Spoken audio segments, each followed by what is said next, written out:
یا اہل الکتاب لم تکفرون بآیات اللہ وانتم تشہدون۔ یا اہل الکتاب، اے اہل کتاب، لما کیوں، تکفرون تم کفر کرتے ہو، تم انکار کرتے ہو، تم چھپاتے ہو، بآیات اللہ اللہ کی آیات کو، وانتم حالانکہ تم تشہدون گواہ ہو، خود گواہ ہو۔ اہل کتاب، تم اللہ کی آیات کا انکار کیوں کرتے ہو، اللہ کی آیات کو چھپاتے کیوں ہو، حالانکہ تم گواہ ہو، حالانکہ تم جانتے ہو۔ اہل الکتاب کون ہے؟ اہل الکتاب سے جنرلی جو مراد لی جاتی ہے وہ یہودی اور عیسائی ہیں، کہ جن کو جو اہل کتاب ہیں، جن کے پاس کتاب ہے۔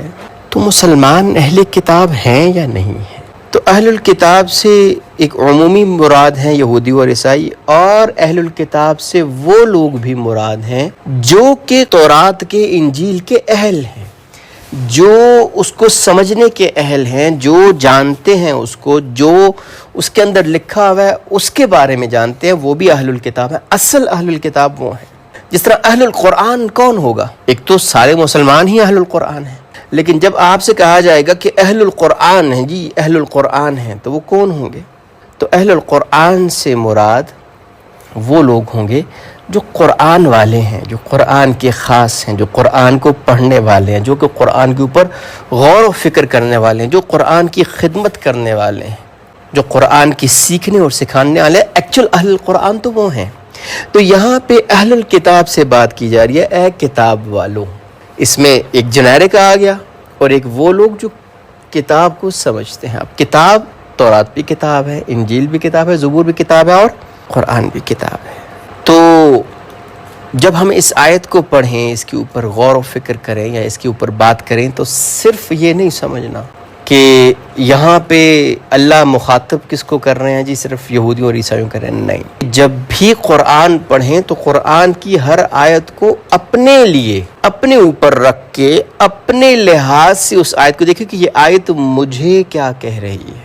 قرآن کا ہر لفظ، قرآن کی ہر آیت، قرآن کی ہر سنٹنس میرے لیے، آپ کے لیے، ہم سب کے لیے۔ یا اہل الکتاب لم تکفرون بآیات اللہ، تم کیوں کفر کرتے ہو، کیوں چھپاتے ہو، کیوں دفن کرتے ہو اللہ کی نشانیوں کو، اللہ کی آیات کو، اللہ نے جو کچھ کتابوں میں لکھ رکھا ہے۔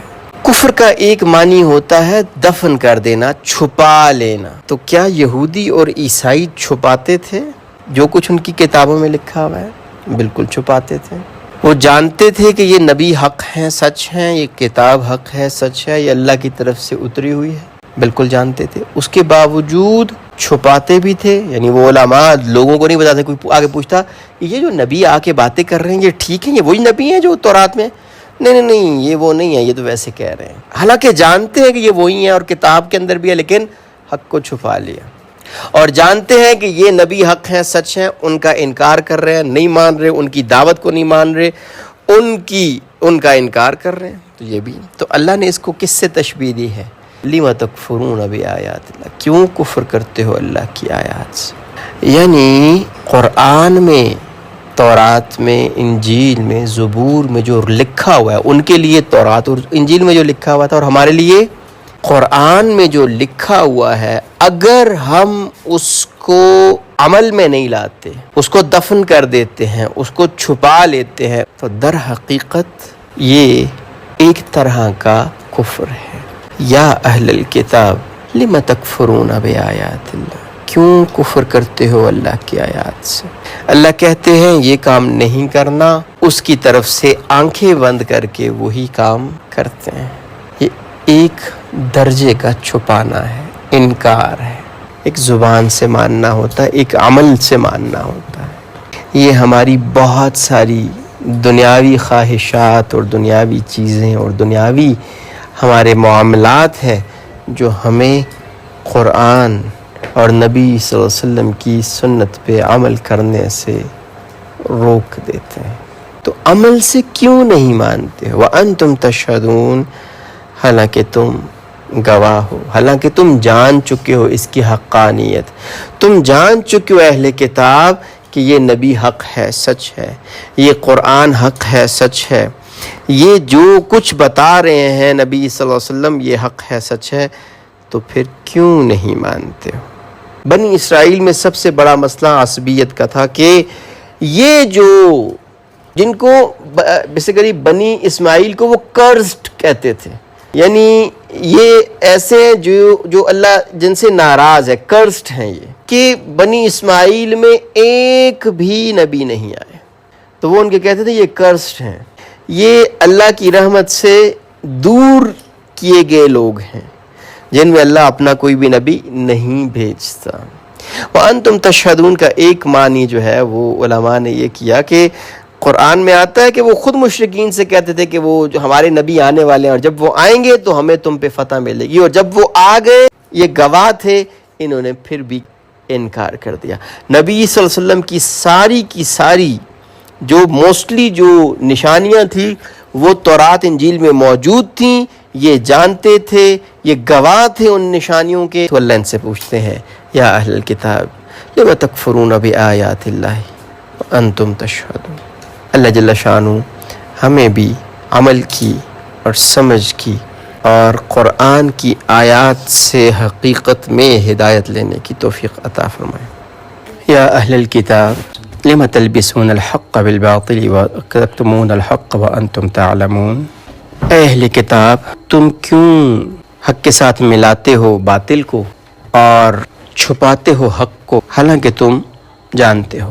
یا اہل الکتاب اے اہل کتاب لما کیوں تلبسون تم لباس پہناتے ہو، تم چھپاتے ہو، تم ملاتے ہو الحق حق کو بالباطل باطل کے ساتھ، وتکتمون الحق اور تم چھپاتے ہو حق کو، وانتم تعلمون اور تم جانتے ہو۔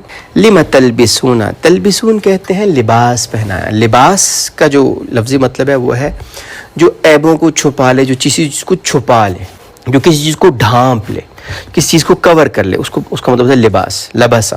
تو لم تلبسون کیوں لباس پہناتے ہو، کیوں چھپاتے ہو، کیوں کور کرتے ہو الحق حق کو بالباطل باطل کے ساتھ، جھوٹ کے ساتھ۔ تمہاری کتابوں کے اندر جو احکامات ہیں، جو نشانیاں ہیں آخری نبی کی، کیوں ان کو چھپاتے ہو؟ نبی صلی اللہ علیہ وسلم کے بارے میں، آخری نبی کے بارے میں تورات میں انجیل میں واضح نشانیاں موجود تھیں۔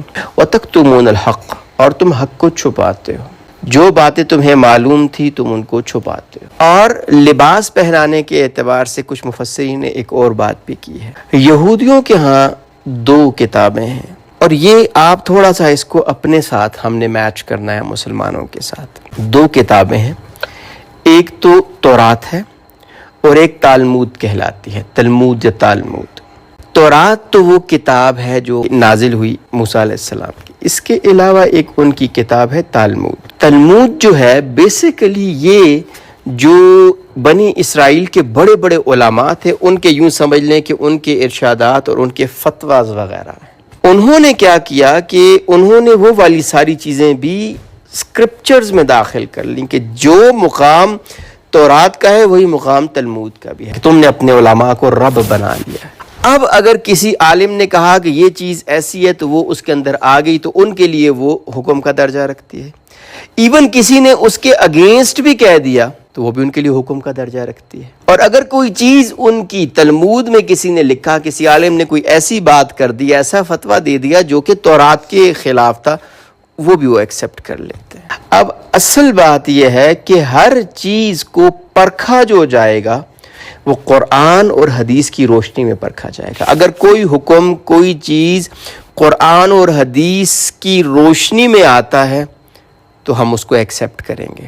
کوئی ایسی چیز جو قرآن سے ٹکرا رہی ہے یا جو حدیث سے ٹکرا رہی ہے، نو میٹر وہ کتنے بڑے عالم نے کہہ دی، کتنے بڑے امام نے کہہ دی، ہم اس کو ایکسیپٹ نہیں کریں گے۔ کیوں؟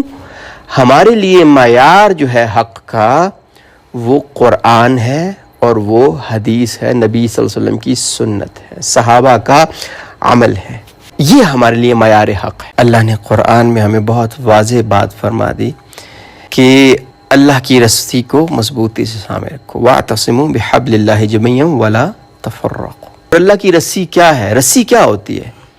رسی کا پرپس کیا ہوتا ہے؟ رسی ہمیشہ ہم ایک چیز کو دوسرے کے ساتھ باندھنے کے لیے استعمال کرتے ہیں، تاکہ ایک اس کے سرے پہ ہم ہوں، دوسرے سرے پہ وہ دوسری چیز ہم اس تک پہنچ سکیں۔